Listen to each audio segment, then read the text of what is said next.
Welcome into Ethan Skolnick Starting Nine. I just got that in on time. Every Tuesday and Wednesday here on the 5 Reasons YouTube channel. Take you up until 9:30 today. My guest today is Gad Cartagena, who we actually heard on the 5 on the Floor podcast a couple nights ago. We're going to expand on some things we discussed. After the Heat lose to the Denver Nuggets at home, lose to Jokic, lose without Butler and without Hero, but also Heat fans are losing their mind on the timeline today. So that's what we're going to talk about. We are sponsored, as we always are now here on the program, by our friends over at everythingtradeshows.com. Oh, no, we're sponsored by them too. Let's start. Manny, throw that back up there.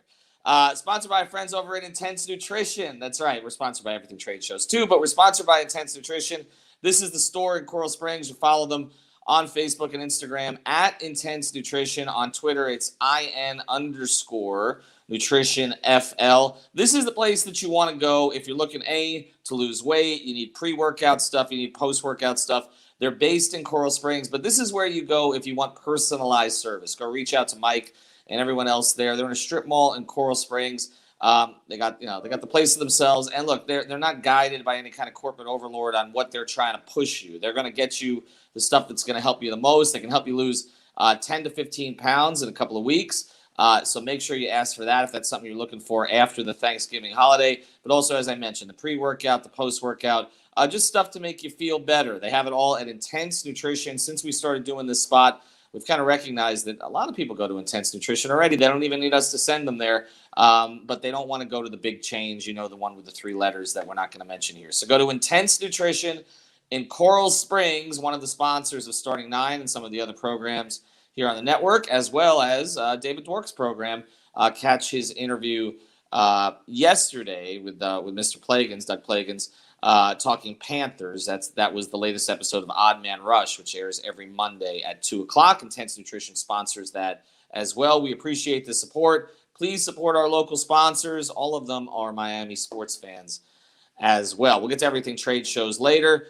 Before we do, though, let's just get rolling here. I was at the game last night. I know I'm going to get blamed for that. Alex was too, so maybe you can blame him also. I'm sending Brady on Wednesday instead, so maybe the Heat won't lose. But the Heat started slow last night. They made a bit of a run in the third quarter, but every time that they made a push, Denver made a 3. Denver shot more than 50% from 3. So I feel like some of the conversation we're having today about the Heat offense and what's going on with 2 players in particular, maybe a little bit beside the point, because defensively they just weren't good enough last night. It didn't matter what Spoelstra tried. He played a lot of zone, which is not something he was doing earlier in the season. There was some of that soft switching that a lot of fans don't like so much. And really, they did nothing to really deter Denver in any way. Jokic had a big game with his brothers watching for a few rows behind. But it was the other guys. It was their first-round pick from VCU who gave them trouble, Bones Highland, but also others in the starting lineup as well. And that's with a Denver team that was reeling. They'd lost 6 games in a row. They're on a road trip. And Jokic had been out, so they had to reintegrate, although reintegrating an MVP is not the worst thing in the world.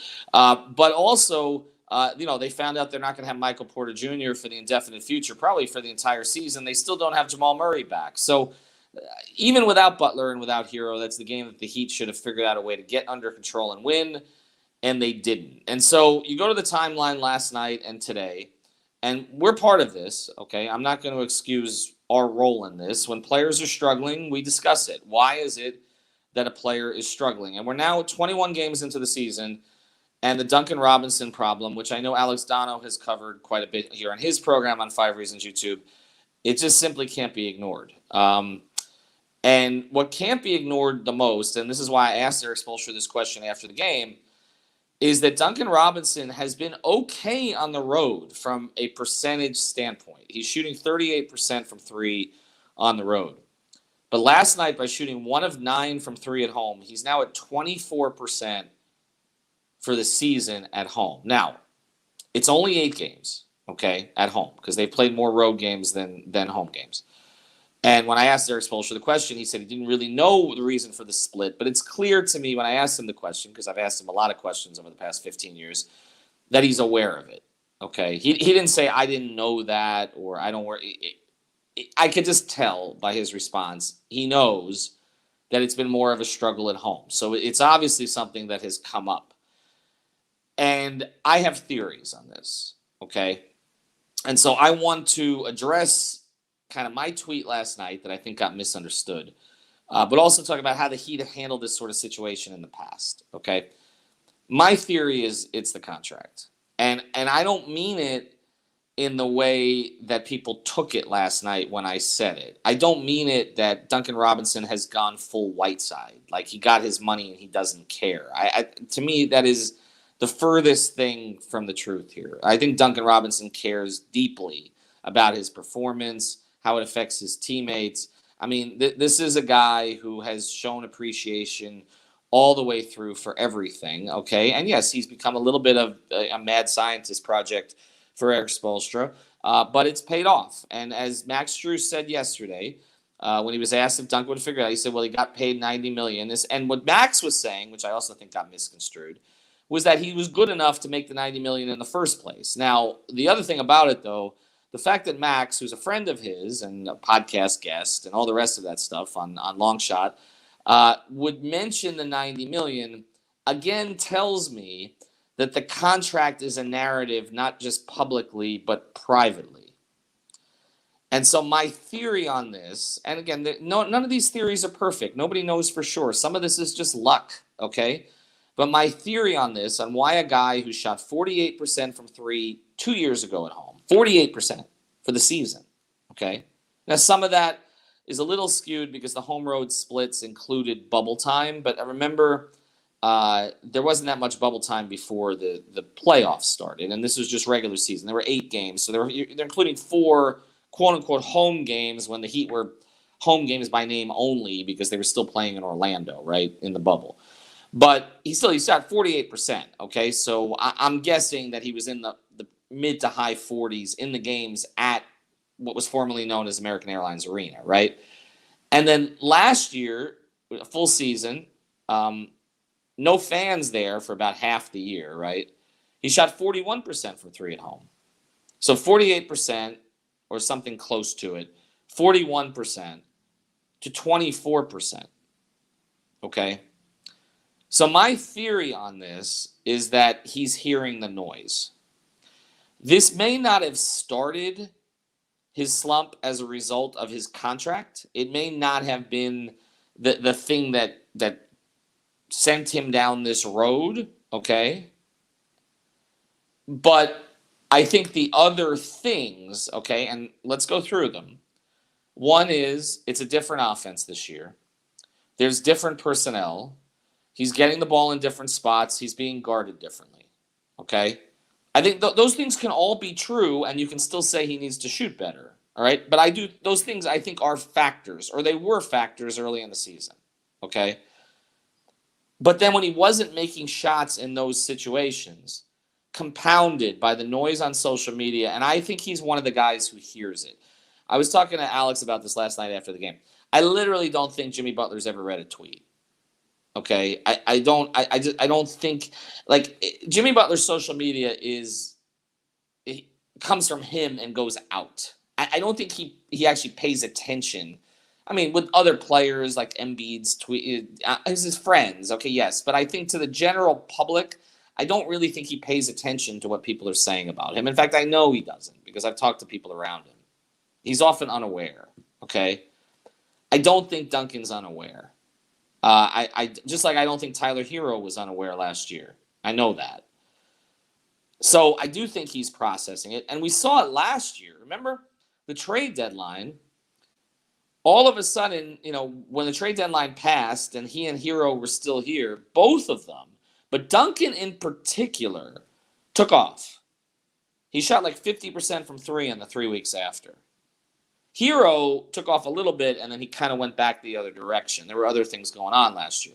But Duncan, there was a direct correlation to the trade deadline passing and his performance improving. So you can't tell me that the human factor isn't at play here. The fact that he started the season struggling to kind of feel his way out with what was going on, new personnel, new scheme, new way of being defended, etc., and then starts missing shots. Then he's hearing how he's not worth the contract. And then I just don't think it's coincidental that when he's playing in front of home fans who kind of represent the folks who are unhappy with him, he's shooting 24% from three. I don't think that's complete coincidence. Again, some of it is luck. Sometimes you have 3-point shots, they swirl in, they swirl out, and it's a difference between going 1 of 9 and 3 of 9. And 3 of 9 nobody really pays a ton of attention to, but 1 of 9 you do, right? And he came off of a couple of better games. And we are going to talk about Bam, so I appreciate that, Potter. We are going to get into that for sure with Gad. But I wanted to start with Duncan today because ultimately, okay, Bam did get it together in the third quarter last night. Now, there are a whole bunch of reasons why that's not enough, okay? And it does make me question this narrative that he's hurt when we've seen him play to his capabilities at times during the game. He did it early in the game the other night and then disappeared against Chicago and then and Minnesota. And he did it later in the game last night. So it's still in there. Like, whatever's bothering him with his knee and his wrist, whatever, it's not stopping him from at times looking like the player that everybody wants to see, right? So, Bam's another conversation, but it's one we're going to have here with Gad. But Duncan, like, they are at the point now where a decision needs to be made. We saw Tom Thibodeau, okay, in New York, make a very difficult decision past couple days. I mean, they went and got Kemba Walker. They heralded that acquisition. I didn't like it. I like Kemba. I've always liked Kemba. I think he's cooked.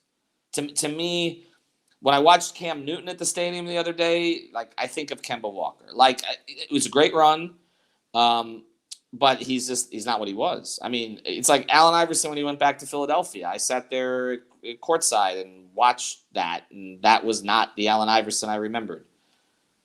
Kemba is a liability defensively. He always has been, but now the other stuff doesn't make up for it. And so what happens? Tom Thibodeau made a difficult decision. He not only took him out of the starting lineup, but took him out of the rotation. Now, Erik Spoelstra doesn't do that kind of thing, okay? I remember covering the 15-16 team, and Gerald Green was literally on a run where he didn't score for 73 minutes. I kept chronicling it on Twitter because this was a guy who was brought in to score. 73 minutes. He was like averaging 30 in the preseason, right? Eric kept throwing him out there. It takes a lot for him to change course, particularly when it's his guy. Gerald Green was not his guy. Duncan Robinson is. And some of the analytics, which I know Eric is not a slave to, and I could have many episodes about that, okay? He's not. He pays attention to it. They produce the reports, but it doesn't guide him. If it guided him completely, as he told me once, Udonis Haslem never would have played in those games against Indiana in the playoffs in which he shot 8 of 9, and Dwayne and LeBron wouldn't have played together at all because they were awful together. The analytics showed that during that one of those postseason runs, okay? So he's not a slave to it, but he knows them, okay? They produce the reports for a reason. And the analytics show right now that the Heat's quote-unquote starting four, when they're all out there, okay, is better playing with Duncan than with Tyler. Now, I know that doesn't seem to make any sense, but the numbers are pretty clear on it. So we are at the point now where if he's going to make a change, he's got to go against his own instincts, okay, and he's got to go against what the numbers are saying. I don't think he's going to do it. But if he does it, what should he do, right? Like, that's the question now. Like, what should he do? And there are two options, okay? And we're going to discuss this with Gad. Option one is the one that the fans want. You plug Tyler Hero into the starting lineup, okay? You create a huge problem off your bench because I don't think Gabe Vincent is ready to carry a bench. He looks better, but I don't think he's ready to carry a bench, okay? Because you don't have Oladipo yet. You also kind of screw with Tyler's role, and I don't believe in the Barkley philosophy that he's just taking advantage of bad players. He's not. He plays the last 12 minutes of pretty much every game, okay, against starters, against the other team's best players, the guys that the other team wants on the floor at the end. It's a ridiculous narrative. But Tyler is able to come in against second-teamers, and he's better than them, and so he comes in and he gets going, and that gets him in a rhythm and a lather for later in the game. So I don't think it's the best thing for Tyler to necessarily start. Okay. The other option, and the one that I would start to look at now, there are two reasons to make a change. One is for the team, and I don't know that the team necessarily needs it because the team is still playing reasonably well, and Duncan hasn't been the reason they've lost most of these games, and the analytics show that they're better when he's out there with a starting group. So it's not necessary for the team. But if you want to make a change for Duncan, because it's always about the team or it's about the player, if you want to make a change for Duncan, in other words, to get his head straight, to take some pressure off of him, I would think about, at this point, and I haven't said this, but we're 21 games in, and this is getting worse, okay, for him.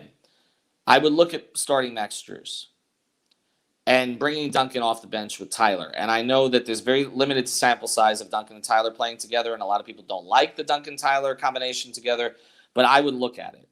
I would look at him coming in with a guy that he has played with in Summer League and some other situations and let him kind of play off of Tyler a little bit and clear his head because it's clearly in it, okay, right now.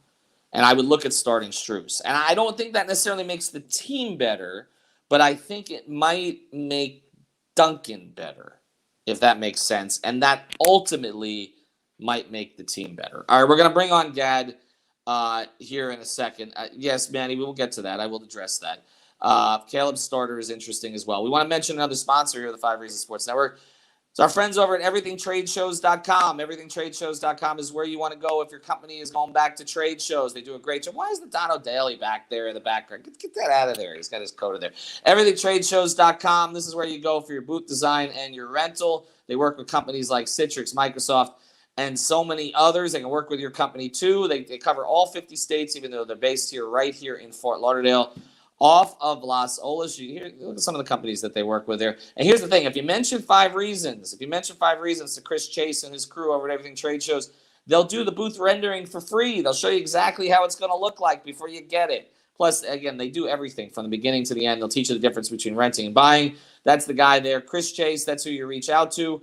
My eyes are too small to read the phone number, and it's too early in the morning for me to go to my computer. But everythingtradeshows.com is where you want to go. Thank you. Manny's still not going to help. I'm 48. But I appreciate it. Everything Trade Shows is where you want to go if your company is going back to trade shows, and most companies are. And this variant is not going to stop that. People are back in business, and they need to get in front of people.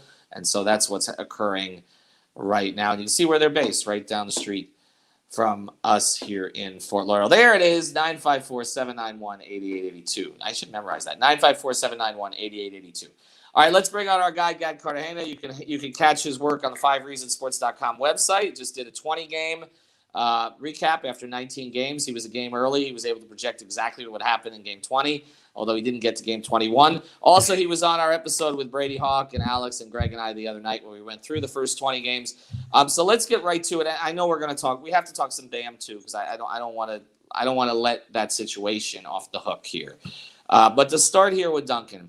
What do you think of my theory? Because we've talked about it in the context of what helps the team, and I know we talked about how the numbers are funny, that they're actually playing better with him out there on the floor with the first group, when the first group is intact.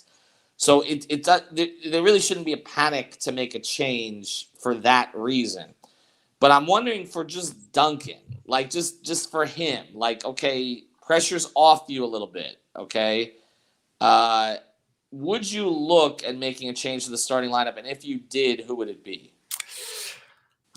I've kind of been going back and forth with this. I still don't think you should make a change to the starting lineup. I'm cool with keeping it as is. It really just is as simple as Duncan needs to hit his shots.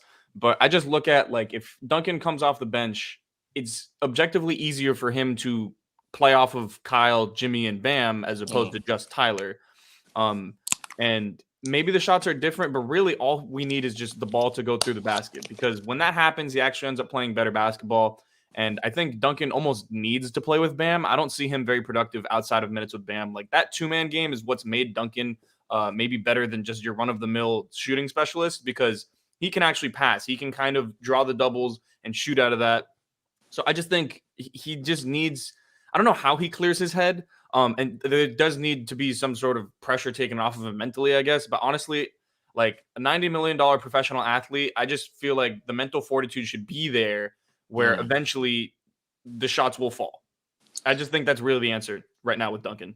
You Yeah, got to no, wait it out. and yeah, that's been my answer too. But it's getting harder to give that answer. I'll just say. I mean, because when it's happening night after night after night, and I can see it now. Why I was watching last night when I was there, and you can start to see it bleeding into his teammates a little bit, Mm-hmm. and that's where it becomes problematic. And now they're all getting asked about it after the game, and you can tell, like Lowry's answer last night, and Mm-hmm. we need to address him also, by the way. And that this comment came in from a couple people. I mean, his answer, it's like they don't really know what to say, and so now they're kind of tripping into the reality, which is the guy just needs to make shots. Like I mean, Yep. they can protect them as much as they want. But even Max last night, who I said is one of his real allies in there. I mean, Max is not gunning for his job. I mean, he wants to play as well as possible, but he's one of his allies. But even Max mentioned the contract. He didn't mention it in kind of a bleep stirring way. Yeah. But he was basically saying, well, the guy made $90 million. Like, he must be pretty good. And the belief, was that he was pretty good, or that he can still be pretty good. But the very fact that other players are mentioning the contract number, It's a big issue. It's an issue. It's a narrative. Mm-hmm. It's something that's going on internally. And here's the other thing, though. As this is a good place for us to transition to Bam, okay?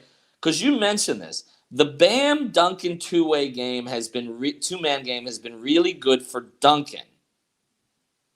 I don't think it's been good for Bam. I think that's and who's more important to the grand scheme of things? It's Bam. It's Bam, not absolutely. Duncan. That's yeah. Okay, yeah. so this idea, and again, that I think Bam has to be, has been programmed, that has to be deprogrammed. Okay, at this stage, all right, that he's out there to get Duncan Robinson open shots. Like, that is not your role anymore, and that's the thing about, as we talk about Bam here. Like, literally 3 times last night, 2 feet in the paint, kick it out to Duncan. Now, you kick it out to Duncan, and if he's making threes at the clip that he typically makes it, then it looks like your process and your results are good, because Bam is getting the ball to Duncan in a position where he's got an open 3. He makes the 3 or better than 2, and you'll take it. But the problem is, when he's not making that shot, then what it does is it spotlights what is the core problem here. Your real max guy, okay, or one of your 2 real max guys, and Lowry's pretty much damn near a max too. Your one of your 2 core guys has been programmed to be unaggressive. Like, it's and he can't seem to get himself out of it. And then the other part of it is, we're talking about injuries, and yeah, there are times he does not look as explosive, particularly up close. Okay, and Bam will play through things. He doesn't like to talk about injuries. I respect him for that. And last night, happy birthday, Gad. I did not. And this is how you're spending it. Yeah, I have finals today, so this is the best day. This is the best part of my day. To being completely honest, I have to lock myself in my room and study. So this is my free time. This is my. I get to talk the Heat. All right, we got 3 more minutes. We won't waste it on Royal. But he was sitting there like tapping, his hand and flexing for us after the game to show that his hand was okay after he seemed to be having a problem during the game. We know that the knee is not 100%. I don't know where it's at, but we know. I mean, the Heat with injuries. Markieff Morris may be in Ibiza right now. We have no idea. Okay, they haven't told us anything. But I do think that with Bam's situation, like, he's been programmed to be unaggressive, and I'm having a hard time blaming the knee for it when we see him go off in the first quarter the other night and then disappear, or we see him disappear and then go off in the third quarter. That still strikes me as more of a mindset thing than a health thing. It is, absolutely. Like, I'm of the belief that if you are not going to be on the injury report and you're going to be healthy enough to play every single game, like Bam hasn't been questionable in a few games, ultimately you just have to expect results. And we saw it in the second half last night. Bam was completely capable of getting his own bucket, whether it was the catch and shoot or the pull up. The mid range was completely there for him the entire time. And then that opened up the roll game. I don't know why he is still used as a crutch for Duncan Robinson, and that has honestly harmed his game in so many ways. Because I feel like the moments when he was attacking yesterday, Duncan might have not been on the floor in that late third quarter. He wasn't. I feel like he's just better at playing off of basketball players who are just capable of doing more things. That's one thing with Duncan is, like, if that shot is not falling, there's nothing else. Where you look at a guy like Strus, he was dribbling in 2 times just to force like a slight rotation, and then that would open up space for Bam on another pass. Like there was just these little basketball things that everybody else was doing better around Bam. And another thing with Bam is just finally the jump shot starting to fall. I know we mentioned it on the pod, but there's a regression that needs to come because he's been objectively horrible as a jump shooter, like 28-ish%. That's all the way up to 31% just because of last night. He was doing a great job jump shooting. There just needs to be a more concerted effort to get Bam into his spots as a jump shooter, and it needs to be on Bam as well to just do what he needs to do in those spots. Just take the damn shot. Don't look to turn around and see if there's a shooter open somewhere that you can spray the ball to. We don't need that much. We're not a good shooting team anyways right now. I would be completely fine if Bam was taking 19, 20 shots a game, even if he was shooting poorly, because that tells you that there's a mindset switch where he wants to be that guy. But it's those moments where, let's say in the first half, where Bam only takes 6 shots when he should be taking 12 in the first half. Those moments are frustrating, and I wonder if the Duncan thing is something that he can break out of, because that 2-man game, which has been really good for the Heat over the last few years, is really, really bad right now for both of them. Yeah, well, Bam had 15 and 5 in the third quarter last night. He was dominant. And that was Jokic was on the floor. Jokic was on the floor. So some of these narratives that he can't do it, that's I think with Duncan there's another issue. There are things Duncan simply cannot do on the floor. Yeah. Like we know that. But with Bam, it's not that. Now maybe post up bigger guys is not in Bam's wheelhouse. Okay, and driving, he's pretty. Putting the ball on the ground is well. I think part of it is his hands. Teams have plugged into this idea that if you slap at Bam's hands, you may not get the ball, but you're going to get him off his game. You're going to get him out of position. He again was moved 3 times last night. Let's see. This is why I'm leaning towards starting Strus. Everything that you're telling me, it kind of is pushing me that direction. And it's not as much about Max, or the fact that I want to shelve Duncan and take him out of the rotation. I just think for Bam, ultimately to have to break out of that, and also for Duncan to clear his head, I don't know. Max gives them more options. He's a more physical defender than Duncan is. He doesn't seem to pick up the cheap fouls that Duncan does, and he's more athletic than Duncan is. He's not as good a shooter when Duncan is right. Okay, but everything else, I think that he does. I think he's right there. Let's talk about one more guy here, and then we're gonna let Gag go. By the way. And study for his finals, so enjoy that. BetUS.com. I just want to mention this before we go. Use the code 5. I've got a new promotion that we're running internally here. Not only if you use the code 5, do you get 125% bonus to use, and not that many rollovers and all that stuff. They got a great live betting platform. But if you take a screenshot of your deposit, not your sign up, but that you've deposited at BetUS.com, DM it to me at 5 Reasons Sports, and we're literally going to send you a shirt. Okay, so you can choose. You can choose Lowry, Bam. You can choose Lowry, Bam, Butler, or Hero. You can choose any of our shirts from that collection. We're going to send you a shirt. So do that sign up at betus.com. Use the code 5. Let's just go to this right now. This came in, and I'm not going to say that Kyle Lowry's not an upgrade over Goran Dragic, because there are too many things that Kyle does well that this team needs. Okay, when he's right. But I will say that I'm still just disappointed by the lack of offensive aggression. I mean, and again last night, he showed it early. You got to take more than 9 shots. I mean, I just right. I mean, there's no Jimmy and there's no Tyler. I don't know. The thing about him making other guys better is cute. I want to see a better Kyle Lowry. Yeah, I get that. It makes sense because obviously 9 shots objectively is not going to be enough on a night where you're missing pretty much 50% of your entire offense, arguably more than that. But I thought what Kyle did yesterday was fine. We've seen in spurts he'll get aggressive, and then in spurts he'll be the playmaker, and he's honestly probably more comfortable as a playmaker. But he was the primary engine of the offense yesterday. That's all I can really ask for. 14 assists. That's a lot, especially playing with that grouping of players where there really isn't all that much talent to get the ball into the basket. It's like a push and pull where you want Kyle to take more shots, but at the same time, you don't want him to force anything. I thought last night was a good balance of not forcing anything, but he just needs to be better at playing off of Jimmy and Bam, in my opinion. The efficiency just needs to go up. Once it does, I think we'll be more satisfied with what we're getting from Kyle because he is making other players better.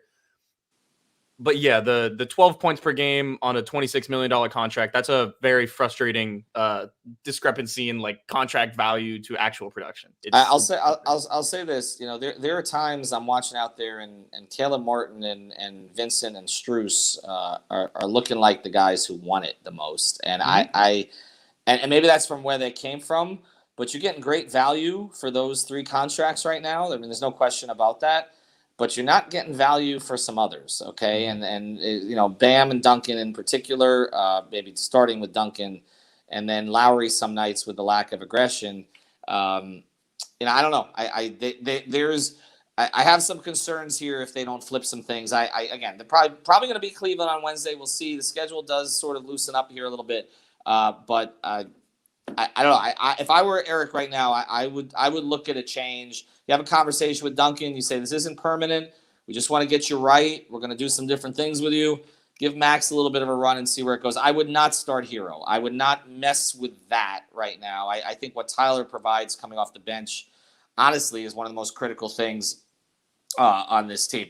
All right, thanks, Israel, for your comments. Thanks to Gad for joining. Check out our sponsors, everythingtradeshows.com, Intense Nutrition, and BetUS. Take that screenshot of your deposit, DM it to me, and we're going to send you a shirt.